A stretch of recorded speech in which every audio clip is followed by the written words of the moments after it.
like and subscribe. Once upon a time there was a little boy named Timmy who lived in a small village. Timmy was known for his incredible gift of cooking. He could make anyone happy with his delicious dishes.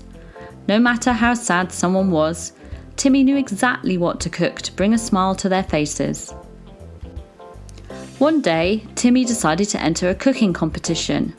He knew he would have to compete against the best cooks in the region.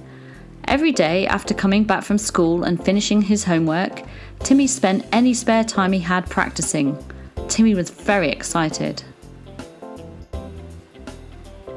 The big day finally came. As he was walking to the competition, he met a grumpy old man who was sitting on a bench. The old man was frowning and had a sad look on his face.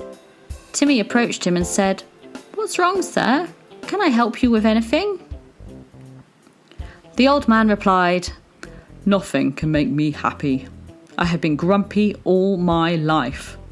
This afternoon, I'm going to be the judge in a cooking competition, and I'm not happy about that either."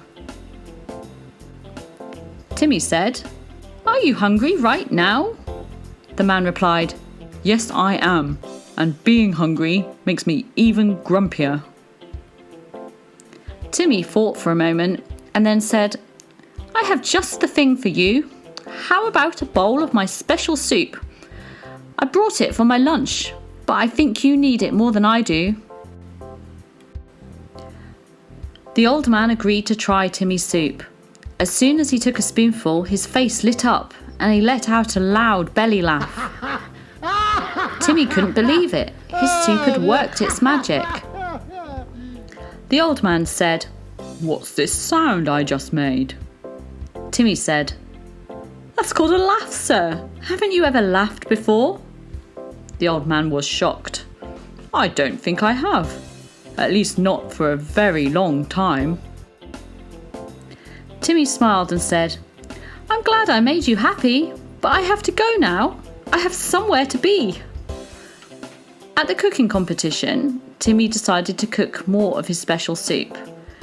After trying his soup, the judges turned to each other and said, "What an amazing day this is! Who cooked this soup?" The old man smiled to himself and said to the other judges, "I know this special soup, and you are not going to believe who cooked it. He's just a child." The judges were so impressed that they declared Timmy the winner. The grumpiest person on the panel was now the happiest, all thanks to Timmy's cooking. From that day on, Timmy became known as the Happy Chef. People would come from all over the region to taste his dishes and be cheered up. Timmy was happy to have found his calling and to bring joy to others through his cooking. And that's the story of Timmy, the Happy Chef, who used his gift of cooking to bring happiness to everyone he met. Don't forget to like our video and subscribe to our channel. We release a new video every Sunday and you don't want to miss out. The Fable Factory.